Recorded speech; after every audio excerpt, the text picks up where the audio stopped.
C'est un rendez-vous inédit pour les décideurs régionaux, les investisseurs internationaux et les figures marquantes du secteur privé réunis ici, à Abuja, au Nigeria. S'unir et converger les opportunités en vue de libérer l'immense potentiel économique dont regorge l'Afrique de l'Ouest.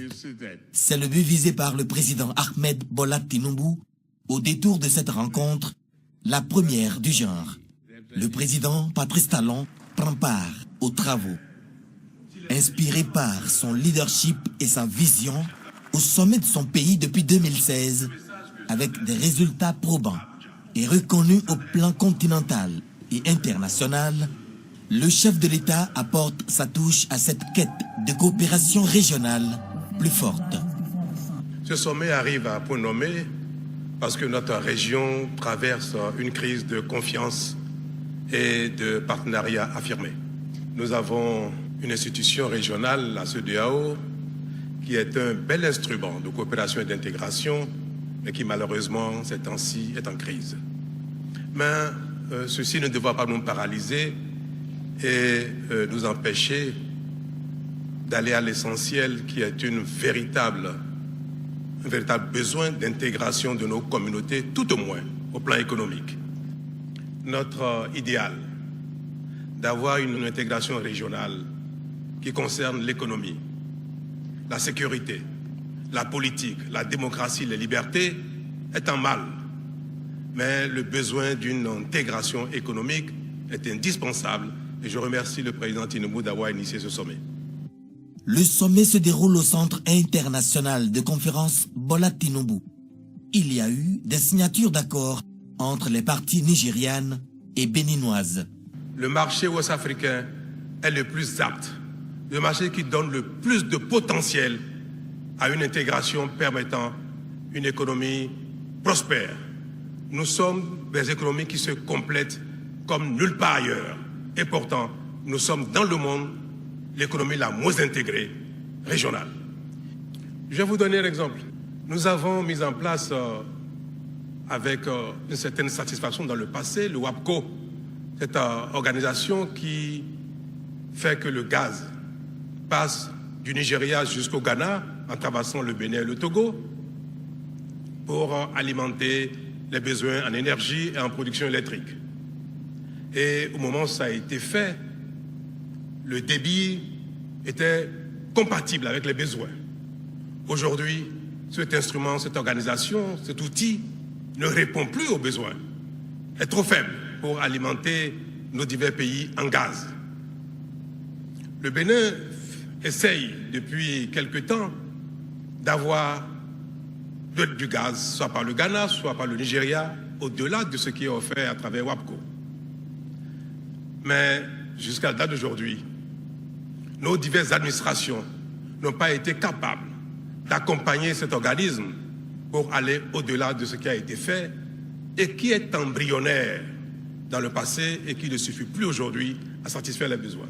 Le Bénin est en train d'installer une plateforme FSRU pour importer du gaz liquéfié du Qatar, pour le regazéifier sur cette plateforme et servir son industrie. C'est une aberration. Nous avons cette même aberration au niveau du marché de l'électricité. Nous avons mis en place une structure régionale pour le marché de l'électricité. Mais il ne fonctionne pas et je doute qu'il soit capable de fonctionner dans les années à venir. Mais un autre exemple plus banal qui concerne nos concitoyens ordinaires qui veulent aller de Lagos à Abidjan et qui doivent traverser le Bénin, le Togo, le Ghana avant d'y aller. Les routes existent, mais à cause des tracasseries qu'on observe sur nos frontières, sur nos voies, il faut plus d'une journée pour aller de Lagos à Abidjan. Si nous voulons intégrer nos économies, faciliter les échanges, et qu'un homme d'affaires qui doit aller à Abidjan en quelques minutes, par la route, doit mettre un jour, 2 jours, et parfois même dormir à une frontière, parce qu'on lui réclame un document qui n'a pas de sens, parce qu'on veut qu'il paye, qu'il ne veut pas payer. Monsieur le Président, Messieurs les Présidents, nous ne parviendrons jamais à impulser une véritable intégration de nos économies. Également prévu à l'agenda de cette rencontre de haut niveau, Des séances de mise en relation entre investisseurs, des tables rondes sur les infrastructures et l'innovation, ainsi que des présentations pays par pays sur les opportunités d'investissement spécifiques. Mes chers amis, il est temps que l'Afrique fasse les efforts nécessaires. Il est temps que nos administrations, nos politiques fassent les efforts nécessaires pour réellement intégrer nos économies, parce que si nous ne parvenons pas à le faire, nous resterons dans une communauté de pauvreté. Je veux dire à nos compatriotes que si nous ne partageons pas le même idéal démocratique, que si nous ne partageons pas le même idéal de liberté, que si nous ne partageons pas le même idéal politique, c'est moins grave que de ne pas partager le même idéal économique. L'économie, c'est la survie. Et la pauvreté est la mère de toutes les catastrophes. Si nous ne parvenons pas à sortir nos pays de la pauvreté, la démocratie sera compromise. Les libertés seront compromises, la politique sera compromise. Je ne banalise pas l'idéal de démocratie qui est important. Je ne banalise pas l'idéal de liberté qui est important parce que ça concourt de la dignité humaine. Mais je veux dire que ces idéaux qui sont majeurs et supérieurs peuvent être mis en cause par la pauvreté si nous ne faisons pas les actions qu'il faut pour nous développer collectivement. Le mandat du président Ahmed Bola Tinubu en tant que président de la conférence des chefs d'État prend fin ce dimanche 22 juin. Mais il pose déjà les jalons d'une union et d'une continuité dans l'esprit d'une Afrique forte malgré les dissensions internes qui la caractérisent. Et pour preuve, même les 3 pays de l'Alliance des États du Sahel, AES, le Burkina Faso, le Mali et le Niger, ont été invités à ce sommet. Et l'intégration économique de l'Afrique de l'Ouest, c'est une vision imprimée depuis des années par les pères fondateurs de l'Union régionale, mais elle reste handicapée par plusieurs obstacles. Le président Patrice Talon n'a pas manqué d'en évoquer quelques-uns, suivant ses propos recueillis par Mohamed Bia et Jérôme Hongbo. L'Afrique a les mêmes idéaux que le reste du monde. Ce n'est pas la volonté qui nous manque, mais nous ne parvenons pas à faire aboutir nos idéaux. Et notre échec principal, et qui est la cause de notre sous-développement, c'est bien notre incapacité à mettre en œuvre notre idéal. Et ceci est de la responsabilité de nos leaders, nos responsables. C'est de la responsabilité de nos collaborateurs, c'est-à-dire les ministres. C'est de la responsabilité des cadres de nos ministères. C'est de la responsabilité de notre administration globale. Ce sont donc l'ensemble des divers responsables de l'Afrique, du plus haut niveau jusqu'au plus bas, qui sont responsables de la non-mise en œuvre de notre idéal. Et c'est pour cela, Monsieur le Président Ahmed Tinubu, que votre appel à une action commune pour la complémentarité et l'intégration de notre économie, qui relève du rôle des chefs d'État que nous sommes, est à saluer.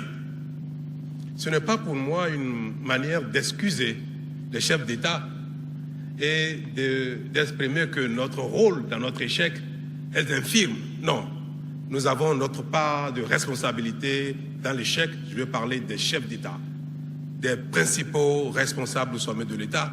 Mais cette responsabilité de cet échec ne relève pas seulement de cette insuffisance des chefs d'État que nous sommes.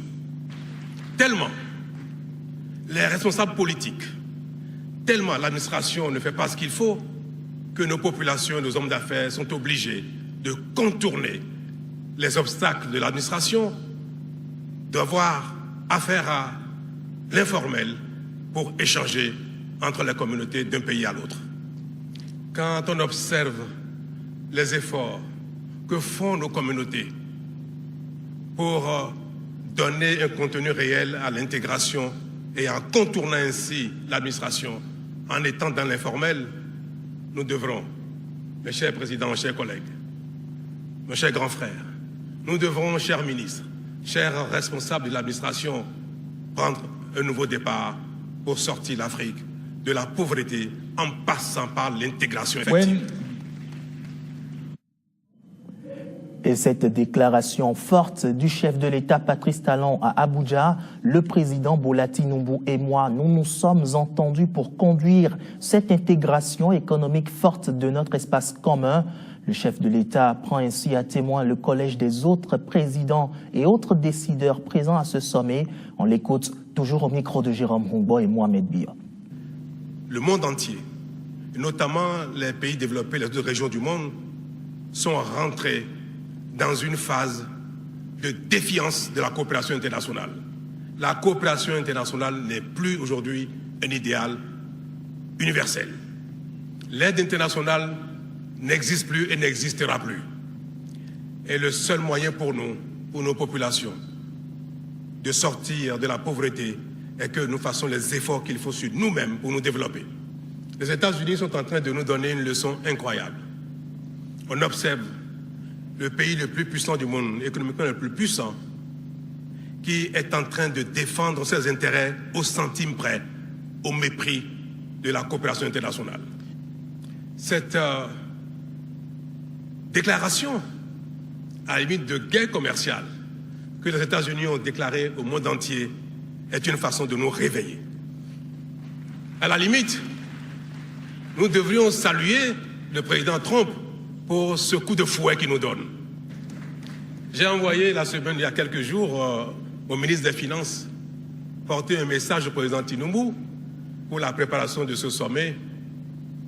Et j'ai prié donc le grand frère Tinubu d'accepter que le Bénin et le Nigeria soient les pionniers du passage à un nouveau palier en termes d'intégration. Nous sommes de la CEDEAO, nous avons des textes extraordinaires concernant l'économie, concernant l'intégration, mais on n'a pas beaucoup bougé. Donc j'ai demandé au président Tinubu que le Bénin était prêt pour être un pionnier avec le Nigeria, pour passer une étape réelle, concrète d'une intégration économique. Pour finir, je voudrais dire et vous prendre à témoin, prendre toute la salle à témoin, prendre les citoyens du Nigeria, du Bénin à témoin, que le président Tinubu et moi, nous sommes d'accord pour que le Bénin et le Nigeria intègrent leur économie de manière effective. Nous sommes d'accord. Nous avons donné les consignes qu'il faut à nos divers collaborateurs. Et maintenant, je veux interpeller mes ministres, y compris celui qui est en train de faire la traduction. Celle qui est assise, mon ministre du Commerce, ceux qui sont dans la salle. J'interpelle les ministres du président Tinubu qui sont derrière lui, la ministre du Commerce tout à l'heure qui est passée, pour que notre volonté, notre instruction d'aller plus loin dans notre intégration soit une réalité et c'est désormais de leur responsabilité. Président Tinubu, il faudrait que vous et moi, que le Bénin et le Nigeria, qui sont deux pays siamois, du sud au nord, nous sommes exactement les mêmes. À tout point de vue, je voudrais que nous soyons les pionniers de cette nouvelle dynamique. Dieu bénisse l'Afrique de l'Ouest. Merci.